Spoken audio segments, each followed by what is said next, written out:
मजलिस इत्तेहादुल मुस्लिमीन के अरकान assembly mayor greater Hyderabad मजलिस बल्दिया सदरुल मोतमदीन व अरकान मजलिस इत्तेहादुल मुस्लिमीन, मोअज़्ज़िज़ हाज़रीन इकराम, बुज़ुर्गान मिल्लत, मेरे नौजवान साथियों और पस पर्दा बैठकर सुनने वाली मेरी इज़्ज़तदार माँ और बहनों, अज़ीज़ान मिल्लत, अभी आप और हमने उस्मानिया यूनिवर्सिटी दलित स्टूडेंट के सदर के जज्बात को सुना और उनके जज्बात को और उनकी बात को सुनने के बाद यकीनन मैं समझता हूँ कि अगर इनकी तरह और नौजवान आगे बढ़ेंगे दलित समाज से तो वो दिन दूर नहीं जब आंध्र प्रदेश में भी जिस तरह उत्तर प्रदेश में मायावती ने सबसे कमज़ोर समाज के सबसे कमज़ोर लोगों को ताकत बख्शी, उत्तर प्रदेश रियासत में 100 साल से जिस समाज को दबाया जा रहा था, जिनकी कोई इज्जत नहीं थी, जिनको हिकारत की निगाहों से देखा जाता था, वो काम उत्तर प्रदेश में मायावती ने दलित समाज के लिए किया। अगर आज जिस तरह ये नौजवान ने अपने जज्बात का इजहार किया, मजलिस इत्तेहादुल मुस्लिमीन यही चाहती है कि आंध्र प्रदेश में भी उत्तर प्रदेश की तरह दलित ने अपनी एक सियासी अलहदा शनाख्त को पैदा किया। आज जरूरत इस बात की है कि आंध्र प्रदेश में भी दलित ये आला ज़ात के लोगों के चंगल से निकले और एक सियासी ताकत बनकर उभरे। मजलिस इत्तेहादुल मुस्लिमीन की कोशिश यही है कि हमारी रियासत में चाहे वो तेलंगाना हो या फिर आंध्रा की रियासत हो, ना इन दोनों रियासतों में ना मुसलमानों से इंसाफ हो सकेगा, ना दलितों से हो सकेगा उस वक्त तक जब तक दलित और मुसलमान मिलकर आगे नहीं बढ़ेंगे। और जिस दिन दलित और मुसलमान समाज एक सियासी प्लेटफॉर्म पर जमा हो जाएंगे, यकीनन हम अपने मसाइल हल कर सकते हैं। आज दलित समाज में भी इतनी बड़ी तादाद में उनके नौजवान बेरोजगार हैं, उनकी सफ़ों में बेरोजगारी है, गुर्बत है, हुकूमत की स्कीमें हैं मगर उन स्कीमों से इनको फ़ायदा नहीं पहुंचता। और फ़ायदा क्यों नहीं पहुंचता? क्योंकि ना तेलंगाना रियासत में ना आंध्रा रियासत में दलितों की कोई सियासी आवाज़ है या उनकी क़ियादत है। जिस दिन दलित समाज इस बात को समझ लेगा, जिस तरह उत्तर प्रदेश के दलितों ने इसको समझ लिया और इक़्तिदार को हासिल किया। आज उत्तर प्रदेश में किसी दलित के ऊपर जुल्म होता है तो पुलिस फौरन हरकत में आती है और मुकदमे आयद करती है और गिरफ्तारियां पेश आती हैं। मगर वही उत्तर प्रदेश में अगर मुसलमानों की जान और माल का नुकसान पहुंचाया जाता है या हमारी माँ और बहनों की जिस तरह मुजफ्फरनगर के फसादात में इज्जत लूटी गई, आज मुजफ्फरनगर के फसाद होकर करीब 5-6 महीने का अरसा गुजर चुका मगर आज भी गिरफ्तारी अमल में नहीं आई। अजीजान मिल्लत, हमारी रियासत के 2 टुकड़े हो चुके हैं मगर आज जरूरत इस बात की है कि दलित समाज, मुसलमान और हमारे बैकवर्ड क्लास के भाई समझे कि अगर हम तेलंगाना में बीजेपी के बढ़ते हुए कदमों को रोकना चाहते हैं, अगर हम तेलंगाना में फिरका परस्त ताकतों को कमजोर करना चाहते हैं, अगर हम तेलंगाना रियासत में आरएसएस जो अपना जहर बढ़ाना चाहती है उसके जहर को रोकना चाहते हैं, तो ये बेहद जरूरी है मेरे अजीज दोस्तों कि मुसलमान और दलित एक ताकत बनकर उभरे, और ये उसी वक्त हो सकेगा जब हम दलितों के सामने अपने मसाइल को रखें, हम दलितों को उनके मसाइल को समझें और उनके हमारे मसाइल एक ही है, इसमें कोई फर्क नहीं है। उनसे भी नाइंसाफी की जाती है, उनको भी इंसाफ मिलना चाहिए। और मेरी और हमारी जमात की कोशिश यही है कि हम अगर मिलेंगे तो यकीनन हम लोग बीजेपी और आरएसएस को कमजोर कर सकते हैं। और हमारी पूरी कोशिश यही होगी कि इंशाअल्लाह ताला एक सियासी प्लेटफॉर्म उभरे जिसमें दलित और मुसलमानों का इत्तेहाद मजबूत हो सके। मेरे अजीज दोस्तों, आज हम देखते हैं कि पार्लियामेंट में बिल पास हुआ और हिंदुस्तान की 29वीं रियासत तेलंगाना की बन चुकी। अब से सदर जमहूरिया की एक फॉर्मेलिटी है कि उनकी दस्तखत और गजट नोटिफिकेशन को जारी करना है। मगर सवाल ये पैदा होता है कि तेलंगाना रियासत को तो हासिल कर लिया, मगर सबसे बड़ा चैलेंज ये है कि क्या ये नई रियासत सेकुलर रहेगी या फिर ये नई रियासत ये आरएसएस के नक्श के तमाम जो साजिशें हैं उस पर चलेगी। क्या ये रियासत में समाज के कमजोर तबकात से इंसाफ किया जाएगा या फिर उनसे नाइंसाफी की जाएगी? क्या इस नई रियासत में जो वादे किए गए थे मुसलमानों से, जो हुसूल तेलंगाना की लड़ाई लड़ रहे थे, जिन्होंने दावे किए थे, क्या उन दावों को या फिर इन वादों को पूरा किया जाएगा? रियासत का हुसूल तो हो चुका, मगर कामयाबी उस वक्त से ही कामयाबी होगी जब सेकुलर ताकतें यहां पर मजबूत होंगी। और मजलिस शुरू से कहती आ रही है कि आज जो मजलिस ने कहा, आज आप देख रहे हैं कि कैसे तेजी के साथ तेलंगाना में तेलुगु देशम कमजोर पड़ते जा रही है। तेलंगाना में तेलुगु देशम के एमएलएज दूसरी जमातों में शामिल हो रहे हैं। और मैं जिस बात का खदशे का इजहार किया था कि एक मैदान साफ हो रहा है आरएसएस के लिए, मैं चाहता हूं कि मैं अपनी बात जो कहा उसमें गलत साबित हूं, मगर अजीज दोस्तों, ये तल्ख हकीकत आपके सामने बयान करना चाहता हूं कि वही हालात पैदा हो रहे जो 1980 और 90 के दहे में पैदा हुए थे। खुदा ना खास्ता उस तरह के हालात हम पैदा होने नहीं देंगे, मगर अगर कोई सियासतदान इन तमाम हालात को समझता है तो मैं समझता हूं कि मेरी जिम्मेदारी है कि मैं अपनी जिम्मेदारी का एहसास है मुझे, और मुझे आपको बताना है कि वो हालात पैदा करने की आरएसएस कोशिश कर रही है। इसीलिए जिन लोगों ने तेलंगाना को हासिल किया उन पर यह जिम्मेदारी हासिल होती है कि वो फिरका परस्ती के माहौल को बनने ना दें, वो आरएसएस के बढ़ते हुए कदमों को रोके। और अगर तेलुगु देशम जाकर बीजेपी से त्याग करती है तो मेरा मानना यह है कि तेलुगु देशम जो 1-2 साल में खत्म हो सकती थी वो महीनों में खत्म हो जाएगी। तेलुगु देशम का वजूद मिट जाएगा। इसीलिए तेलुगु देशम को सोचना पड़ेगा कि वो क्या राय अमल अख्तियार करेंगे। अगर तेलुगु देशम अपने सियासी फायदे के लिए चंद असेंबली और पार्लियामेंट की सीटों के लिए फिरका परस्त बीजेपी से समझौता करेगी तो यकीनन मुस्तकबिल में तेलुगु देशम का नामो निशान मिट जाएगा। तेलंगाना हो या आंध्रा हो, यहाँ का मुसलमान, यहाँ का दलित, यहाँ का सेकुलर हमारा हिंदू भाई इन फिरका परस्त ताकतों का हरगिज साथ नहीं देगा।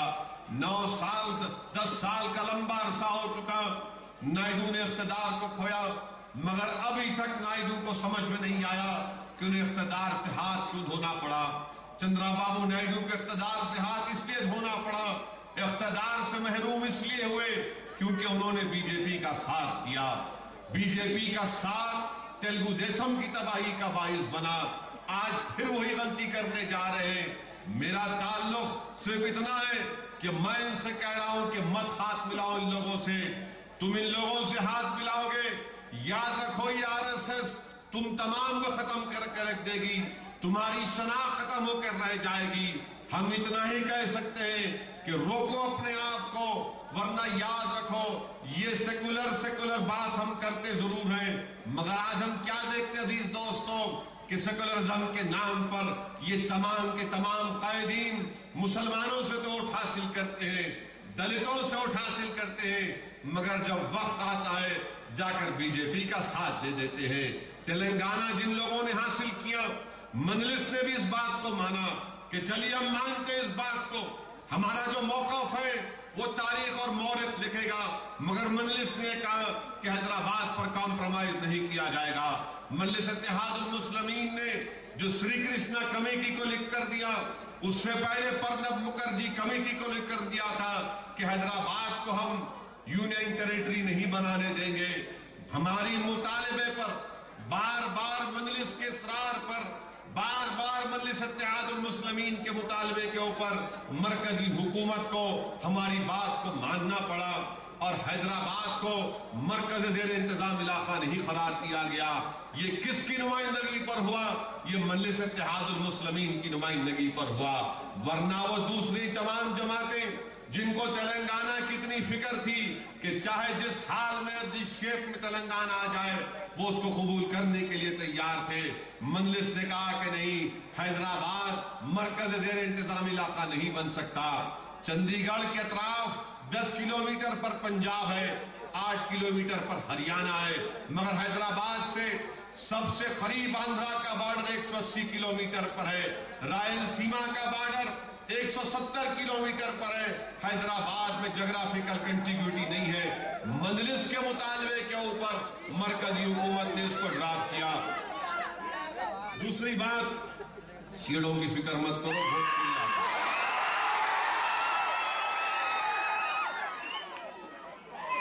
आप और हम तो जंगली जानवरों से मुकाबला कर रहे हैं, सीटों की फिक्र मत करो।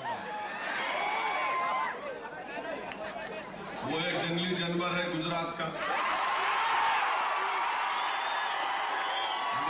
जानवर ने कीड़ाई छे उन्हें, और हमारे ये दलित नौजवान की तकरीर के बाद तो इंशाअल्लाह मुझे लगता है कि इस इलाके में जितने बड़े की दुकानें कल से उनके सेल में इजाफा होगा। आने देखिए, आपके बीफ के ऊपर गाना बना दिया, हम बोले तो केस बुक कर देते। अब हमारा दलित भाई बोल रहा है कि हम फखर से कह रहे हैं कि हम बड़ा खाते। खाना चाहिए, गरीब क्या खाएगा? गरीब के पास पैसे नहीं है,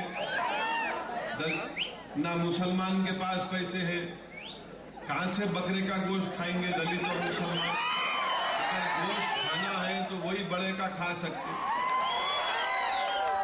तो अब इंशाअल्लाह ताला मुझे लगता है कि पूरे बिस्मिल्लाह होटलों का भी बिस्मिल्लाह होगा, पूरी दुकानों में जितने बड़े के दुकानें हैं इंशाअल्लाह कल से सेल में और इजाफा होगा।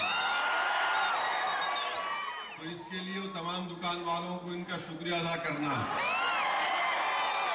और बल्कि जितने हैदराबाद सिकंदराबाद में बड़े के गोश्त की दुकानें हैं, वो लोग एक सेमिनार करके हमारे नौजवान लीडर को बुलाइए दलित के, उसका फायदा क्या है बताएंगे। उस्मानिया यूनिवर्सिटी में बीफ फेस्टिवल किए, बड़ा अहम काम हुआ। उस्मानिया यूनिवर्सिटी के बड़े बड़े आलाजात के जितने नौजवान स्टूडेंट थे उनको बड़ी तकलीफ हुई और एहतजाज किए कि कैसा बड़े बीफ फेस्टिवल उस्मानिया यूनिवर्सिटी में हो सकता। हमारे दलित नौजवानों ने उसको कर दिखाया और कहा कि हम बीफ फेस्टिवल करेंगे। अजीज दोस्तों, मैं बात कर रहा था आपसे, तेलंगाना में जो मजलिस ने मुतालबा किया था कि मरकज ज़ेर इंतजाम इलाका हम करार नहीं देंगे, ये मजलिस इत्तेहादुल मुस्लिमीन का मुतालबा था, ये मजलिस इत्तेहादुल मुस्लिमीन की कोशिश थी। वरना ये लोग तो, इनको सिर्फ मतलब था कि मिल जाए रियासत, हैदराबाद यूनियन टेरिटरी हो जाए, हमको उससे मतलब नहीं है। मजलिस ने एक और बात लिख कर दी थी, ये तमाम दस्तावेज इंटरनेट पर दस्तयाब है, कोई भी इसको जाकर देख सकता। श्री कृष्णा कमेटी की रिपोर्ट में हमारे ये दस्तावेज है, हमारी ये रिकमेंडेशन, हमारी ये तहरीरी नुमाइंदगी है। मजलिस ने कहा कि हैदराबाद का पैसा किसी दूसरी रियासत की तरक्की में इस्तेमाल नहीं होता। ये हमारा दस्तूर हिंदुस्तान का इस बात की इजाजत नहीं देता कि एक शहर का पैसा निकालकर दूसरी रियासत में लगाया जाए। मरकजी हुकूमत ने इसको कबूल किया। मजलिस इत्तेहादुल मुस्लिमीन ने जो 3 अहम मुतालबे किए थे उसमें से 2 को कबूल किया, और जो सबसे अहम मजलिस इत्तेहादुल मुस्लिमीन का मुतालबा था उसको मरकजी हुकूमत ने कबूल नहीं किया। वो ये अजीज दोस्तों कि शहर हैदराबाद और साइबराबाद की जो पुलिस है, हम ये मुतालबा किए थे कि हिंदुस्तान की दस्तूर के लिहाज से शहर हैदराबाद की पुलिस का लॉ एंड ऑर्डर और साइबराबाद का लॉ एंड ऑर्डर ये रियासत तेलंगाना के पास रहे। मरकजी हुकूमत ने बेवकूफ़ी कर दी, गलती की, और बहुत बड़ी गलती की, कानूनी गलती है। दस्तूर इस बात की इजाजत नहीं देता कि मरकजी हुकूमत ने गवर्नर के हवाले किया। मैं सवाल करना चाहता हूं, जो लोग तेलंगाना कल की लड़ाई लड़ रहे थे, क्या आप इस बात पर राजी हैं कि शहर हैदराबाद का लॉ एंड ऑर्डर, साइबराबाद का लॉ एंड ऑर्डर गवर्नर साहब के पास रहे? ये कौन गवर्नर रहेगा? जो भी मरकजी हुकूमत में रूलिंग पार्टी बरसर इख्तिदार जमात होगी उनका वफादार को गवर्नर बना देते। क्या अवाम ने उसको मुंतखब किया? क्या उसको मालूम अवाम की जरूरत क्या है? क्या गवर्नर साहब को मालूम होगा कि कैसे पुलिस हम पर जुल्म करती? क्या गवर्नर साहब को मालूम होगा कि कैसे रात के अंधेरे में हमारे घरों में घुसते हैं? क्या गवर्नर साहब को मालूम होगा कि मक्का मस्जिद के बम ब्लास्ट के बाद शहर हैदराबाद के 80 मुस्लिम बच्चों को गिरफ्तार किया गया, महीना भर उनको दूर दराज के मुकामात पर रखकर उनको मारा गया, पीटा गया? ये कैसे मालूम होगा गवर्नर को? बावजूद इसके कि एक यहां पर हुकूमत थी, अब जब गवर्नर के पास ये इख्तियार दिया जाएगा तो यकीनन मुसलमानों पर जुल्म हो सकता है, यकीनन मुसलमानों से नाइंसाफी हो सकती है, यकीनन दलितों से नाइंसाफी हो सकती है। ये हमारे दस्तूर के खिलाफ है। मगर अफसोस है मुझे उन लोगों पर जो आज तेलंगाना के उसूल पर फूल का हार तो पहन रहे, जो तेलंगाना की रियासत के तश्कील के ऊपर मिठाई खा रहे और बड़े बड़े बुलंद बांग दावे कर रहे। अरे क्या तुमको जरा भी एहसास नहीं हुआ? कहां गई तुम्हारी कीरत कि जिस रियासत के उसूल में तुम खुशियां मना रहे हो उसमें उन 650 नौजवानों की कुर्बानियां शामिल हैं? क्या तुम उनकी कुर्बानियों को रायगा जाने दोगे? अरे कैसा तुम्हारा दारुल हुकूमत होगा जहां पर तेलंगाना का चीफ मिनिस्टर को एक यहाँ का सर्कल इंस्पेक्टर नहीं सुनेगा? चीफ मिनिस्टर तेलंगाना का होगा मगर चिलकलगुड़े का इंस्पेक्टर सलूट करेगा गवर्नर को। चीफ मिनिस्टर तेलंगाना का होगा मगर डीसीपी यहाँ की होगी, वो सलूट करेगी गवर्नर को। अरे तुम क्या तेलंगाना हासिल किए? लड़ो इसके खिलाफ, सुप्रीम कोर्ट में जाओ। मजलिस इत्तेहादुल मुस्लिमीन ने वादा किया कि हम सुप्रीम कोर्ट में जाएंगे, इसके खिलाफ, इस प्रोविजन के खिलाफ जाएंगे कि लॉ एंड ऑर्डर गवर्नर के पास नहीं रहेगा। और अफसोस की बात तो यह कि गवर्नर को 2 एडवाइजर रहेंगे जो मरकजी हुकूमत उनको नामजद करेगी, कि चीफ मिनिस्टर को आवाम मुंतखब करेगी, एमएलए को आवाम मुंतखब करेगी और गवर्नर साहब को असिस्ट करेंगे 2 एडवाइजर, 2 मुशीर जिनको नामजद करेगी मरकजी हुकूमत। क्या जो लोग तेलंगाना के नाम पर आज खुशियां मना रहे हैं, बताओ मुझे, मेरे सवाल का जवाब दो। कल अगर खुदा ना खास्ता मरकज में बीजेपी हुकूमत बनाएगी, किसको लाके गवर्नर बनाकर बिठाएंगे? किसको मुशीर बनाएंगे गवर्नर का? क्या तुम कभी इसको भी सोचा कि किस पर जुल्म होगा? किसको जुल्म होगा? किसको निशाना बनाया जाएगा? और पुलिस है हजरत पुलिस, जिसके ताल्लुक से अगर मैं तोड़ के कहूं अकबर इलाहाबादी का शेर किसी और पर था। अकबर इलाहाबादी का शेर क्या था कि अगर पुलिस पर अगर उसको रख कर दिया जाए तो अकबर इलाहाबादी ने कहा पुलिस को देखकर, लो आजम साहब, शैतान ने कहा कि लो आजम साहब औलाद हो गए। ये वो हजरत पुलिस है और इनका पूरा का पूरा लॉ एंड ऑर्डर गवर्नर के पास। कैसा चीफ मिनिस्टर होगा तेलंगाना का? उसको अपने ही दारुल हुकूमत में कोई अख्तियार नहीं होगा। मजलिस इसके खिलाफ है और इंशाअल्लाह ताला हम सुप्रीम कोर्ट में अपील करेंगे, एसएलपी फाइल करेंगे, चाहे कितना वक्त हो जाए हम लड़ेंगे। ये हमको बता रहे थे मिल गया। क्या मिला आपको? क्या मिला आपको? मुंह में लॉलीपॉप दे दिया बच्चे की तरह तो तेलंगाना मिल गया कि क्या लॉ एंड ऑर्डर कहां पर गया? किसको मिलेगा लॉ एंड ऑर्डर? और और फिर दूसरी बात इसमें ये कि हैदराबाद किसका है आखिर? हैदराबाद आखिर किसका है? तेलंगाना बोलती हमारा है, आंध्रा के लोग बोल रहे हमारा है। ये दोनों रियासत का दारुल हुकूमत। अरे भाई, क्या हम यतीम हैं? आप भी हमारे को गोद ले रहे, उन्होंने भी गोद ले रहे। हिंदुस्तान में, दुनिया में कोई मिसाल नहीं दे सकता कि एक रियासत का दारुल हुकूमत कोई दूसरी रियासत में है। आखिर अगर हैदराबाद तेलंगाना का अगर हिस्सा रहा है तो फिर ये तेलंगाना का दारुल हुकूमत होना चाहिए, नहीं 10 साल के लिए। अरे याद रखो, ये हिंदुस्तान है। 10 साल से कोई चीज शुरू होती तो कभी खत्म नहीं होती। सब चीज 10 साल से शुरू होती और कभी खत्म होने वाली नहीं। मगर 10 साल के लिए हैदराबाद को दारुल हुकूमत बना दिए तेलंगाना का, 10 साल के लिए दारुल हुकूमत बना दिए आंध्रा का। अब सेक्रेटेरिएट की आधी बिल्डिंग ये रियासत की, आधी बिल्डिंग उनकी रियासत की। अजीब और गरीब मामला रहेगा। बेचारा यहाँ के ट्रैफिक पुलिस वालों का क्या होगा? गाड़ी अगर आंध्रा से आएंगी तो चालान किसको लिख के देंगे? किसको रोकेंगे?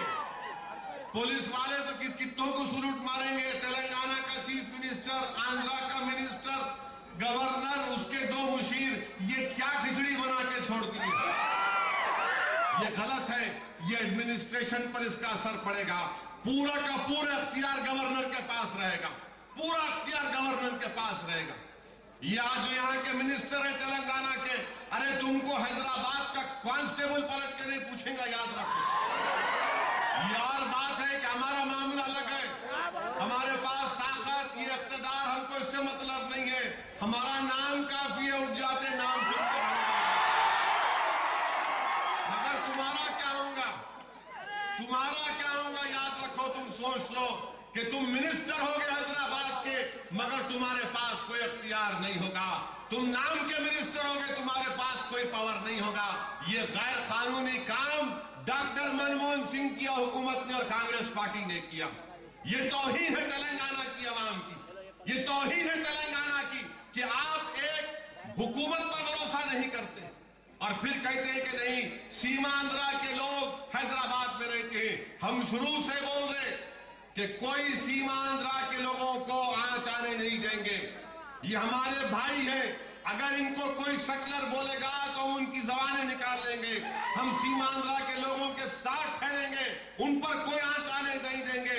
हैदराबाद हिंदुस्तान का हिस्सा है, हैदराबाद सबका है, हैदराबाद हर मजहब के मानने वालों का है। हैदराबाद तरक्की करेगा तो इसमें सबको फायदा होगा, मगर हैदराबाद का दिल हमारा है, हमारा मानना है। मगर आप हैदराबाद के ऊपर बोले नहीं, यहां तो क्या निजामाबाद में लोग नहीं है? वो क्या खम्मम में नहीं है?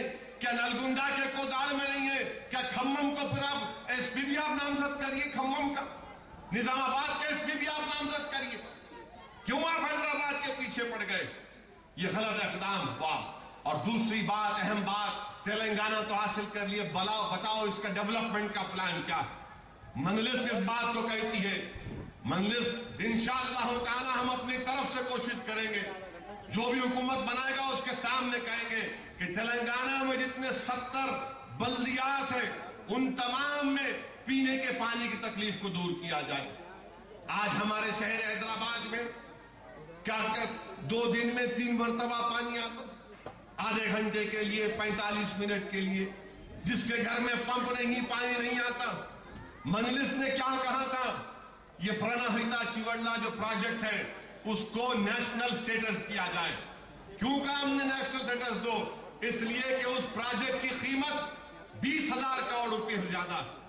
अगर वो पानी आएगा प्रणहिता चिवड़ला का, गोदावरी का हैदराबाद को, तो तभी जाकर हमको रोज पानी मिलेगा। मगर ये मुतालबा नहीं करते। मंजलिस ने मुतालबा किया था कि देखो शहर बढ़ता जा रहा है, आबादी बढ़ रही है, पीने के पानी की बड़ी तकलीफ है, मगर आपने इसको कबूल नहीं किया। हम मुतालबा करेंगे, हमारा प्लान रखेंगे कि जितने 70 बल्दियात हैं वहां पर इस पीने के पानी की तकलीफ को दूर किया जाए और इन तमाम 70 शहरी इलाकों में वाईफाई कायम किया जाए ताकि नौजवान उस वाईफाई का फ्री इस्तेमाल हो, ताकि वो अपनी जिंदगी के जरूरियात को, अपने कामकाज को, टेक्नोलॉजी को इस्तेमाल करें। बेंगलुरु शहर में जब बेंगलुरु शहर में वाईफाई फ्री कर दिया गया तो क्यों नहीं उसको हैदराबाद में कर सकते, क्यों नहीं करीमनगर में कर सकते, क्यों नहीं जहीराबाद में कर सकते, क्यों नहीं तांडूर में कर सकते, क्यों नहीं उसको नलगुंडा और कुदाड़ में कर सकते। ये डेवलपमेंट का प्लान होना चाहिए।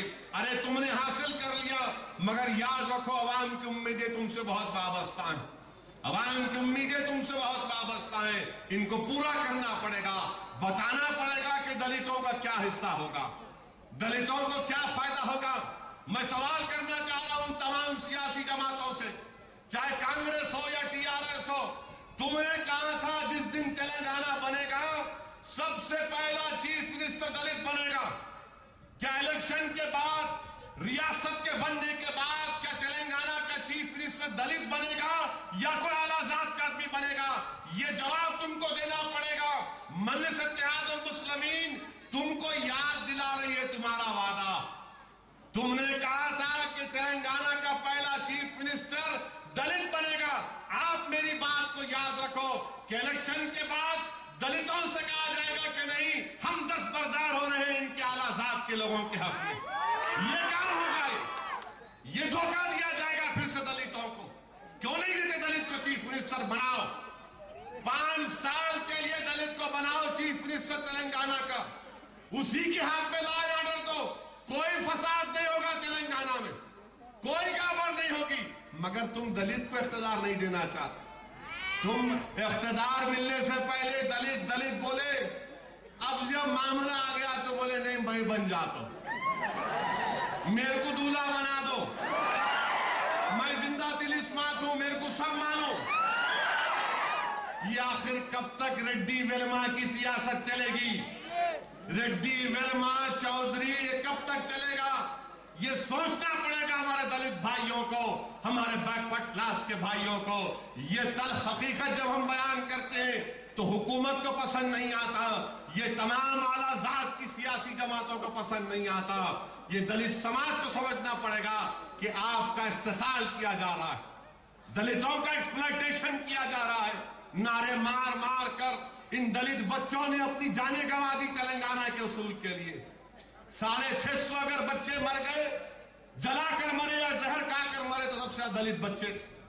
पूछिए इनसे कि उस्मान यूनिवर्सिटी में सबसे ज्यादा जो सुसाइड किए बच्चे कौन थे? दलित समाज के थे, बैकवर्ड क्लास समाज के थे।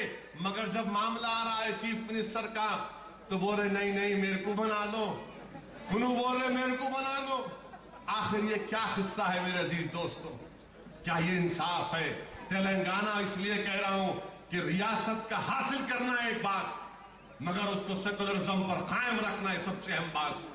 आज इनको बताना पड़ेगा कि क्या ब्लूप्रिंट है तुम्हारे पास। मुसलमानों के ताल्लुक से हमने कहा कि उर्दू जबान, पार्लियामेंट में मैंने बिल पेश किया, अमेंडमेंट दी, तरमीमात दिए कि उर्दू को तेलंगाना में पहली जबान का मौक़िफ़ मिलना चाहिए। क्यों नहीं देते पहली जबान का मौक़िफ़ आप? जब दो जबान, एक तेलुगु जबान पर 2 रियासत तश्कील पा गई तो उर्दू को भी तो उसका इंसाफ मिलना चाहिए, मुकाम मिलना चाहिए। ये उस्मान यूनिवर्सिटी जो उर्दू जबान में पढ़ाई जाती थी, बाद में अंग्रेजी मीडियम में किया गया, क्या उर्दू को उसका इंसाफ नहीं किया जाएगा? जिस जबान ने मुल्क की आजादी में सबसे बड़ा रोल अदा किया, क्या उर्दू जबान को पहली जबान का दर्जा देना पड़ेगा? ये मजलिस इत्तेहादुल मुस्लिमीन का मुतालबा। रिजर्वेशन आंध्रा के मुसलमानों को मिलना चाहिए, तेलंगाना के मुसलमानों को मिलना चाहिए। जिन्होंने 12% का वादा किया, बताओ करके बताओ 12%, 4% लड़ना पड़ रहा सुप्रीम कोर्ट में, आपने 12 का वादा किया। ठीक है, आपका वादा है, करके दिखाइए, आप करके दिखाइए। आप सब प्लान का मुतालबा मजलिस ने किया, ये तमाम तरमीमात मजलिस ने पार्लियामेंट में पेश किए, मगर किसी को तौफीक नहीं हुई कि उठकर बोल सके। इनको सिर्फ जल्दी थी कि मिल जाए मिल जाए। अरे क्या तुमको भीख में दिया गया? तुमको इतना बेसब्री का मुजाहरा कर रहे थे पार्लियामेंट में, अरे अपने तरमीमात मत पेश करो आप। मैंने कहा नहीं, मैंने आवाम से वादा किया मैं तरमीमात को पेश करूंगा। चाहे वो हार जाऊं मैं उसमें, मगर अवाम के दरमियान में तो जाकर कहूंगा कि हाँ, मैंने तरमीमात पेश की थी, ये हमने अवाम से वादा किया था। ये और बात है कि पार्लियामेंट ने उसको मंजूर नहीं किया, मगर हिंदुस्तान की पार्लियामेंट की अहमियत, उसकी अजमत अपनी जगह पर है। मगर अगर हिंदुस्तान की पार्लियामेंट की अहमियत और अजमत है तो इन अवाम के जरिए से, आपकी वजह से, अगर आप वोट डालेंगे तो उस ऐवान की अहमियत और अजमत बरकरार रहेगी। जिस दिन हिंदुस्तान की गरीब अवाम वोट डालना बंद कर देगी, वो पार्लियामेंट नहीं रहेगा। मेरे अजीज दोस्तों, मेरे नौजवानों, इसीलिए कह रहा हूं कि अब हमारे लिए बहुत बड़ा चैलेंज है। अब हमको आगे बढ़ना जरूर है, मगर हमको यह भी देखना है कि कैसे हम फिरका परस्त ताकतों को रोके। आज आरएसएस, ये बजरंग दल, ये विश्व हिंदू परिषद बड़े खुश हैं। आज आप देख रहे हैं हमारे मुल्क की सियासत कैसे चल रही। हमारे रामविलास पासवान, लोक जनशक्ति पार्टी, वो चले गए, बीजेपी में चले गए। कौन ये पासवान? रामविलास पासवान ने बयान दिया था, क्या बयान दिया था कि मैं सिमी के ऊपर पाबंदी का खिलाफ हूं। रामविलास पासवान का बयान है कि मैं सिमी पर पाबंदी के खिलाफ हूं। आज उन्हीं के आरएसएस वालों के गोद में चले गए। किनके गोद में चले गए रामविलास पासवान? आपने कहा था कि आप सिमी के खिलाफ हैं और आज आप बीजेपी की तारीफ कर रहे हैं। आपने बयान दिया था कि मैं गुजरात में मुसलमानों का कत्लेआम हुआ, इसीलिए मैं छोड़ रहा हूं, मोदी को हटाना चाहिए। आज आप मोदी को वजीर आजम बनाने के लिए चले गए, सिर्फ 5 पार्लियामेंट की सीटों के लिए, सिर्फ 5 पार्लियामेंट की सीटों के लिए। और ये नरेंद्र मोदी ने क्या कहा था रामविलास पासवान के बारे में? नरेंद्र मोदी ने कहा था कि ये वो रामविलास पासवान है जो बांग्लादेशियों को हिंदुस्तान की शरीयत देना चाहता। वो नरेंद्र मोदी को भी कोई इज्जत नहीं, वो भी बोला वेलकम, आ जाओ मेरे पास। आप भी वेलकम, आप भी चले गए। आखिर हिंदुस्तान की सियासत में, जिसको अंग्रेजी में कहते कि माइग्रेटरी बर्ड, ये हिजरत करने वाले परिंदे बन चुके। इलेक्शन आया तो इनके पास जाके बैठ गए, इलेक्शन आया तो उस पार्टी में जाकर बैठ गए। कभी तेलुगु देशम में चंद्रबाबू नायडू की तारीफ में गाने गाने वाले अब कह रहे हैं कि नहीं, हम आप पार्टी में चले जाएंगे। कोई वहां बोलता, कोई यहां बोलता।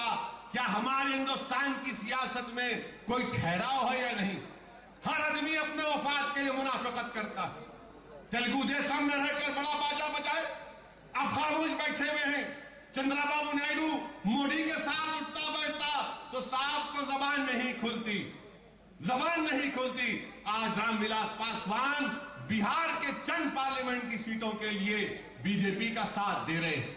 और ये नरेंद्र मोदी कल दिल्ली में तकरीर, परसों दिल्ली में तकरीर करते करते ये कह दिया कि भगत सिंह जो है अंडमान में शहीद हो गए। अजीब और गरीब आदमी है। भगत सिंह वहां कैसा चले गए भाई? काला पानी उनको वहां नहीं हुई।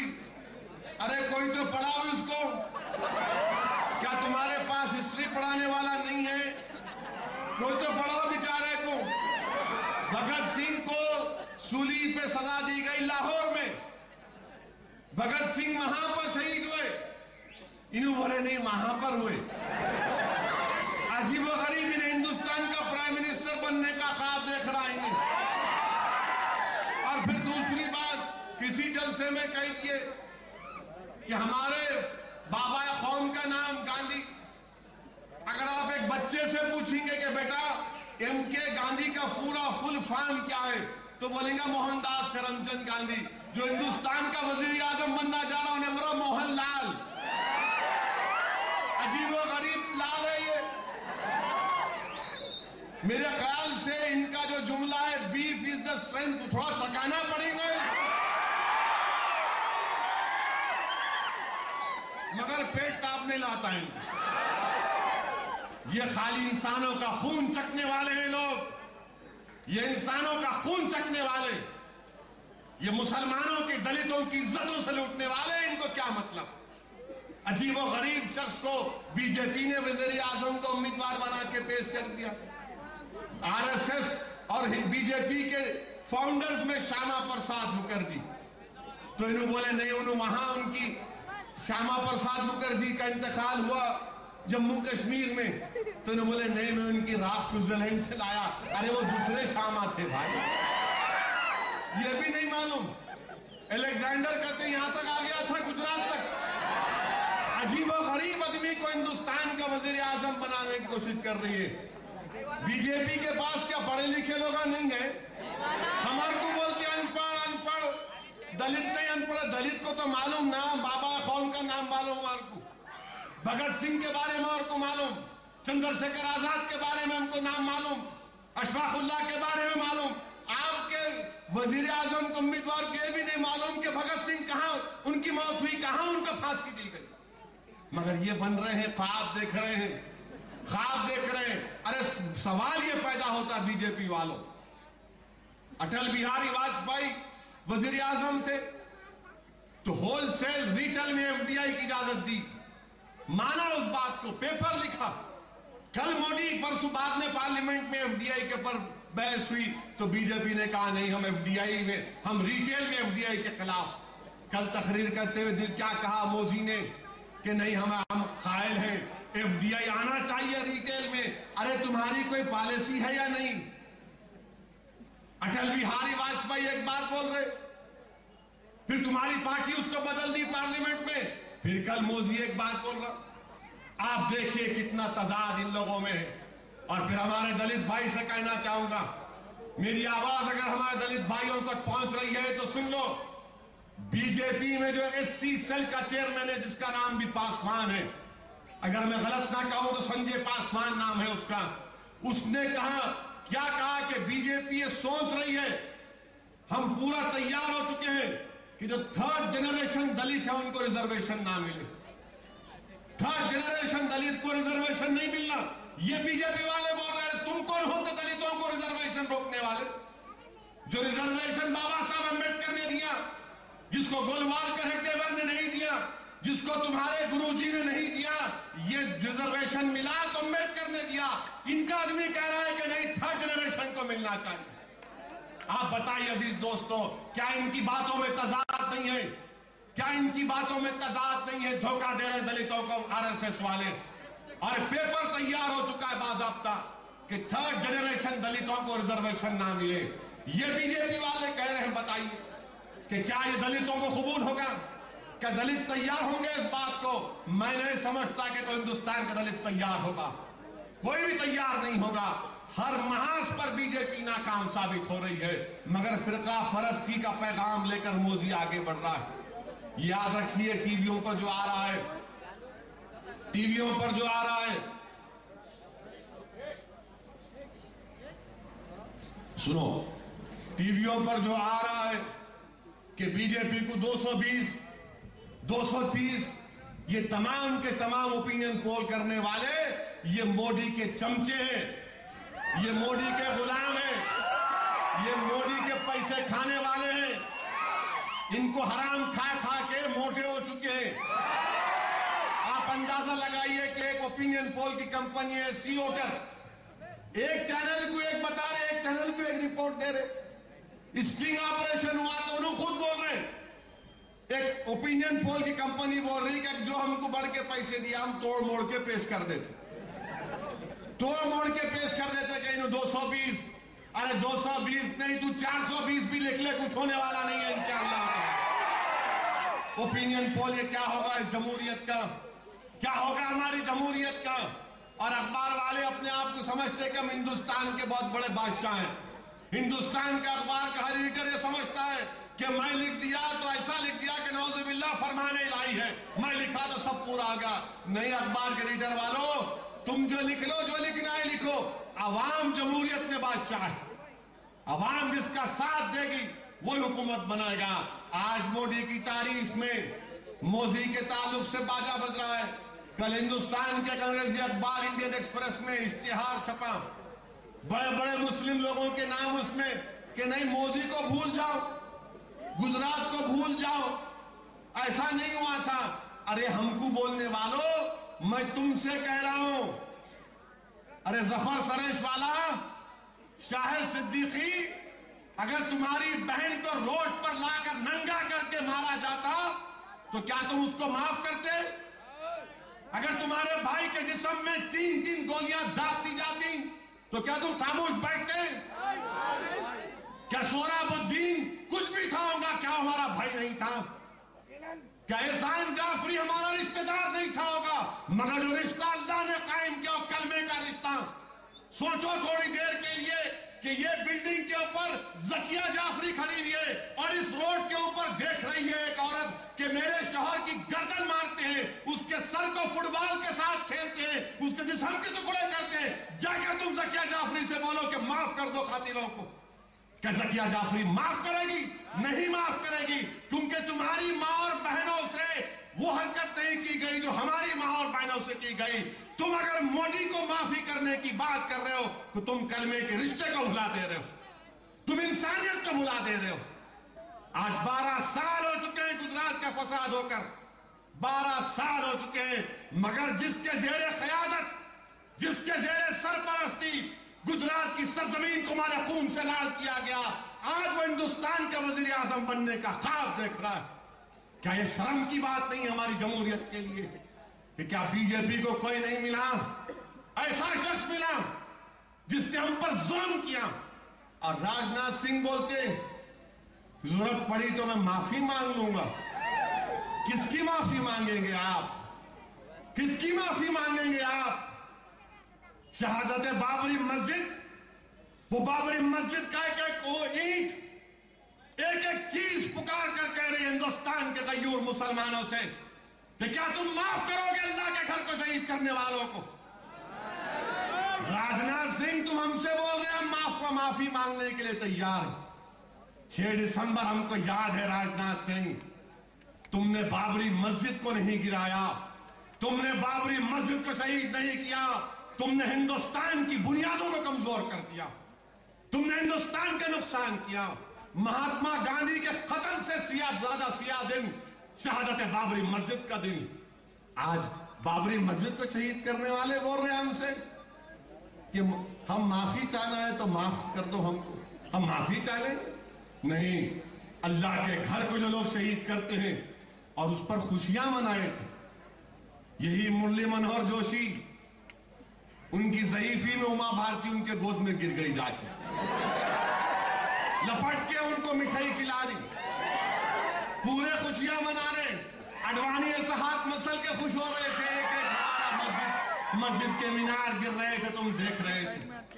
मस्जिद तो तुमने जमीन दोज कर दिया, तुम सब लोग वहां पर खड़े हुए थे। क्या राजनाथ सिंह, क्या हम भूल जाएं? और राजनाथ सिंह तुम मुझे बताओ, तुम्हारी शनाख्त आरएसएस से, तुम्हारी आरएसएस की किताबों में अगर एक एक बात को लिख दूंगा तो तुम्हारे कान तुम उंगलियां रख लोगे। वी द नेशन में क्या लिखा गोलवालकर ने? वी द नेशन में गोलवालकर ने क्या लिखा मुसलमानों के बारे में? मैं बार बार कहता हूं कि बीजेपी के वेबसाइट पर जाओ, जाकर देखो पंडित दीनदयाल उपाध्याय की जो थ्योरी लिखी हुई है इंटीग्रल ह्यूमैनिज्म, क्या लिखा पंडित दीनदयाल उपाध्याय ने कि मुसलमानों पर भरोसा नहीं कर सकते, मुसलमानों पर भरोसा नहीं कर सकते।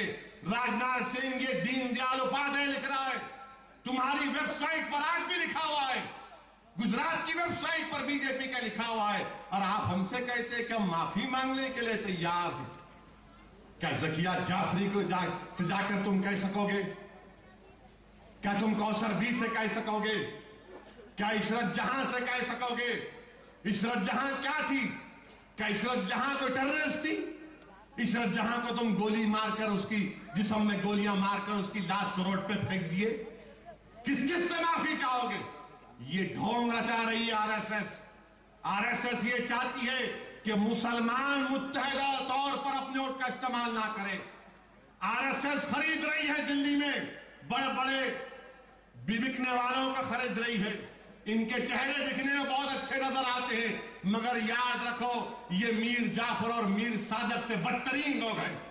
ये उन लोगों को आरएसएस खरीद रही है और उनसे कह रहे कि जाओ मुसलमानों से बोलो कि 2002 होकर 12 साल हो गए, बाबरी मस्जिद शहीद होकर 20 साल हो गए, अरे भूल जाओ, नए भारत को बनाना है, नई तारीख को लिखना है। याद रखो नई तारीख जरूर लिखेंगे, हिंदुस्तान को मजबूत बनाएंगे, मगर तुमको कभी माफ नहीं करेंगे। यकीनन मुल्क मजबूत होगा। तुम ये कहना चाह रहे हो आरएसएस वालों कि बगैर तुम्हारे मुल्क मजबूत नहीं होगा?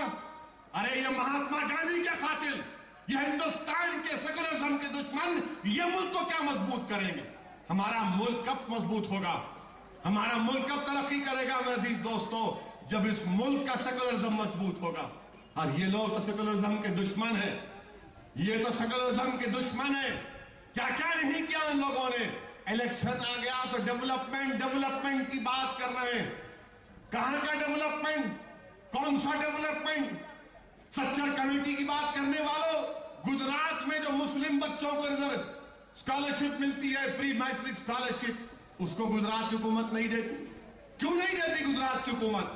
सुप्रीम कोर्ट में अपील किए, हमको स्कॉलरशिप नहीं मिलना, फिर बोलते डेवलपमेंट की बात करती है बीजेपी। अजीज दोस्तों, फिर आप देखते क्या है कि फिर इनके विश्व हिंदू परिषद के सदर, साबिका सदर, सीनियर लीडर अशोक सिंघल बयान दे दिए।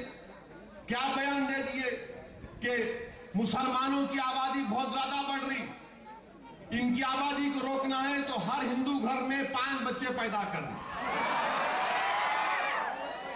मुझे यकीनन कोई एतराज नहीं है, मुझे यकीनन कोई एतराज नहीं है अगर हमारे हिंदू भाई 5-10 पैदा करें। मैं बिल्कुल दिल की गहराइयों से अपनी बात को ईमानदारी से कह रहा हूं कि आप पैदा करिए, हमको एतराज नहीं है। आपको बेहतर मालूम आपके लिए अच्छा क्या है, मगर इन्हों ये क्यों बोलना कि हमारी मिसाल क्यों दे रहे हैं आपको? यकीनन हमारे पास पेट भर के बच्चे हैं, हम इस बात को मानते हैं। बाद मुस्लिम घरानों में बच्चे भी नहीं हैं, बाद माएं तड़पती हैं अपनी गोद भरने के लिए। हमारे पास 5 भी है, 2 भी है, 1 भी है, मगर नफरत क्यों कर पैदा करना? तुम नफरत पैदा कर रहे 2 मज़ाहिब के मानने वालों में। मिसाल दे रहे मुसलमानों की, इनकी आबादी अगर बढ़ गई तो फिर हिंदू को क्या खतरा होगा? हिंदुओं को क्यों खतरा होगा? हिंदुओं को क्या हिंदुस्तान हमारा नहीं है? क्या हम इस वतन को मजबूत देखना नहीं चाहते? क्या हम इन सरहद की हिफाजत करना नहीं चाहते? और फिर आप में हम में कितना फर्क है? मुसलमान अगर 15 करोड़ है, दलित समाज और कबाइल समाज, ईसाइयों को छोड़ दें आप, तो करीब 65% हिंदू समाज है। आपको 65% को 14% से खतरा है। क्या खतरा है बताइए आप? क्या खतरा है मुझे बताइए आप? तो नहीं 5 लोग पैदा कर रहे, आप भी 5 पैदा करो। ठीक है, आपकी बात को मानता हूं अशोक सिंघल। अब मैं तुमसे कह रहा हूं, बताओ तुम्हारे वजीर आजम को उम्मीदवार नरेंद्र मोदी के पास कितने बच्चे हैं? उसको तुम नहीं बोलते पैदा करो बोल के, तुम्हें नहीं पैदा करना। आप सारे हिंदुओं को बोल रहे तुम 5 पैदा करो, पहले अपने बच्चे को तो बोलो, एक तो पैदा करके बताए। एक नहीं, उसूली नहीं, और ज्यादा बोले तो बोलेंगे 100 वैसी ने कहा। मैं कह रहा हूं मित्रों, मुल्क का बच्चा मेरा बच्चा। अच्छा, ये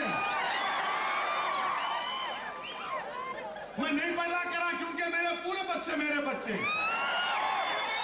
ऐसा बोले तो फिर पूरे दुनिया के मुसलमानों के बच्चों का बाप मैं। अरे क्या बात है बताइए आप? नफरत कौन पैदा कर रहे? हम नहीं कर रहे।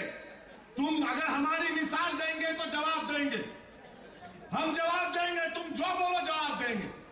उत्तर प्रदेश में अगर मुलायम सिंह तुम्हारा एजेंट बन चुका तो मैं क्या कर सकता हूं?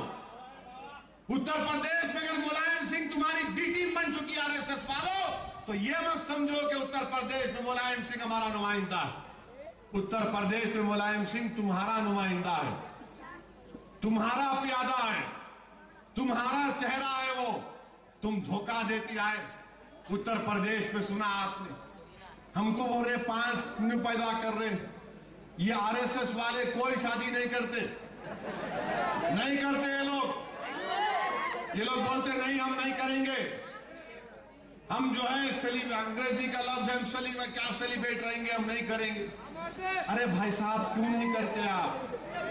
मगर नफरत मत पैदा करो। आप नहीं करना चाह रहे, मत करो, अच्छा है, आप मत करो, मगर ये नफरत पैदा करने की बातें मत करो।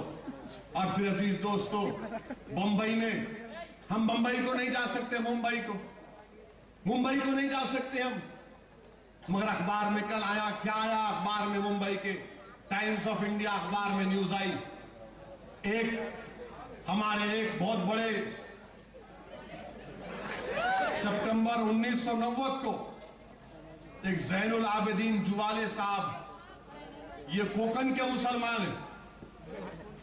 1990 में जब सद्दाम हुसैन ने इराक पर हमला किया था, ये मर्चेंट शिप के कैप्टन थे, कार्गो शिप के, जैनुल आबिदीन जुवाले साहब। जब वो कुवैत को पहुंचे, इनको नहीं मालूम था कि सद्दाम हमला कर दिया। 722 हिंदुस्तानी जो भूखे मर रहे थे, अपनी किश्ती में सवार करा के बंबई को लेकर गए। इनका नाम क्या है? जैनुल आबिदीन जुवाले, कोकन के मुसलमान।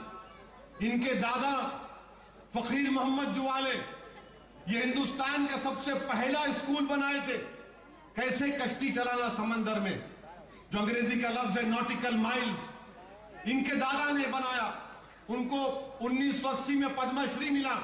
आज जैनुल आबिदीन जुवाले को बांद्रा में घर नहीं मिलता, बंबई के बांद्रा में घर नहीं मिलता, कोई किराएदार देने तैयार नहीं है। बोले मुसलमान को नहीं देते, कोई मुसलमान को देने तैयार नहीं है। वो शख्स जिसने ये नहीं देखा कि ये कौन हिंदू है कौन मुसलमान है, इसने कहा कि नहीं मेरे हमवतन है, मेरे वतन अजीज का हिंदुस्तानी है। 722 हिंदुस्तानियों को किश्ती में रखकर बंबई को लेकर आया। आज उसी शख्स को बांद्रा में फ्लैट नहीं मिलता किराए का। बताइए आप अजीज दोस्तों, हम मुंबई नहीं जा सकते। असदुद्दीन अवैसी मुंबई को नहीं जा सकता, इसलिए नहीं जा सकता क्योंकि हम कहेंगे तो ये बात कहेंगे इनसे। अब्दुल अजीज जुवाले हैं वहां पर, कोई इनको घर नहीं देता अजीज दोस्त, कोई घर नहीं देता है इनको। बताओ क्या कांग्रेस वालों, तुम्हारी जबानों को क्या हो गया? तुम्हारी जबानें नहीं खुलती इन जुवाले के बारे में? घर नहीं दे लेगा इनको। हम मुंबई नहीं जा सकते। आज वो महाराष्ट्र मुंबई में कहां रहता है मुसलमान? हमारे एक भाई आए हुए हैं, भिवंडी में रहता है, कल्याण में रहता है, मुंब्रा में रहता है, मीरा रोड में रहता है, दूसरे इलाकों में कोई देता नहीं जगह उसको। ये हमारे मुल्क में हो रहा है, ये हमारे मुल्क का सेकुलरिज्म। हमको ना गालियां देने वाले, हमको मुंबई से आने से रोकने वाले, बताओ ये क्या इंसाफ हो रहा है? जिस शख्स ने अपनी कश्ती पर 722 हिंदुस्तानियों को बिठाकर कुवैत से बंबई को लेकर आया, आज वो फ्लैट खरीदना चाह रहा बांद्रा में, कोई बेचने तैयार नहीं है उसको। अजीजान मिल्लत, ये हकीकत है हमारे मुल्क के सेकुलरिज्म की। मजलिस इत्तेहादुल मुस्लिमीन जब इन बातों का बयान करती तो इनकी सब बातें पसंद नहीं आती। ये हरगिज़ नहीं चाहते कि कोई हकीकत को बयान करे। मेरे आप तमाम से ही गुजारिश है कि आने वाले पार्लियामेंट के इलेक्शन में सिकंदराबाद से हम लड़ेंगे इलेक्शन। सिकंदराबाद की पार्लियामेंट की सीट पर मुकाबला होगा। जीत हार अल्लाह के हाथ में। अगर मैं अपनी जिंदगी में नहीं जीत सका तो कम से कम ये बच्चे अपनी जिंदगी में जिता लेंगे। आज ये बच्चे जो आज मासूम बैठे हुए हैं यहां पर, जिनको हमारे बड़े बुजुर्ग कह रहे हैं कि खामोश बैठो, इनको मत कहो, यही हमारा मुस्तकबिल है, ये आज आवाज करेंगे, इनकी जबानों को मत रोको। इसलिए कि बच्चे आज आवाज करेंगे तो कल सारी दुनिया इनकी आवाज को सुनेगी। इसीलिए हमको सिकंदराबाद लड़ना है, सिकंदराबाद ताकत से लड़ना है और पोलिंग परसेंटेज बढ़ना है। पहले की तरह पोलिंग परसेंटेज काम में आने वाला नहीं है। मेरी आवाज जहां तक जा रही है हिंदुस्तान के कोने कोने में, अगर उत्तर प्रदेश में वो जालिम मुलायम सिंह मुझे आने से रोकता है तो रोके, मगर मेरी आवाज जरूर अल्लाह पहुंचाएगा। दिलों को मोड़ने वाला अल्लाह सुब्हाना व तआला है, इज्जत और कामयाबी देने वाला अल्लाह है। हमारा काम कोशिश करना अल्लाह की राह में, हमारा काम अल्लाह की राह में कोशिश करना है। और मजलिस इत्तेहादुल मुस्लिमीन सिकंदराबाद से अपने उम्मीदवार को उतारेगी। आप तमाम को साथ देना, वोट डालना है। एक वोट नहीं बल्कि पूरे नौजवानों अभी से चेक करो कि तुम्हारा नाम वोटर लिस्ट में है या नहीं। मोदी को हराना है, अपनी जमात को मजबूत करना है। अपने नामों को पहले चेक करिए, नाम को चेक करिए और पोलिंग के दिन खूब बड़ी तादाद में निकल कर वोट जाइए। आज हमारे डाइस पर संजरी आए हैं, ये डॉक्टर हैं, यूनानी डॉक्टर हैं। उत्तर प्रदेश में आजमगढ़ में हमारा जलसा हो रहा था। जैसा कि कलीम जामाई ने कहा, 1 महीने से तैयारी कर रहे थे और उसी उसना में हमारे संजरी साहब के घर में बच्चा पैदा हुआ। आपकी बीवी दिल्ली में रहती थी, जलसे की तैयारी के सिलसिले में शख्स अपने बच्चे को भी जाकर नहीं देखा। ये कुर्बानी हम दे रहे हैं उत्तर प्रदेश में, मेहनत कर रहे हैं, जुस्तजू कर रहे हैं। हमारा मकसद कोई दुनियावी फायदा नहीं है, हमारा मकसद यह है कि मुसलमानों से इंसाफ हो, मुलायम सिंह की जालिम हुकूमत का खात्मा हो। और अजीज दोस्तों, यही चंद गुजारिशात मुझे आपके सामने रखना था। मजलिस को मजबूत करिए। अब ये जलसों का सिलसिला और भी होता रहेगा इंशाअल्लाह ताला। मुशीराबाद में वहां पर होगा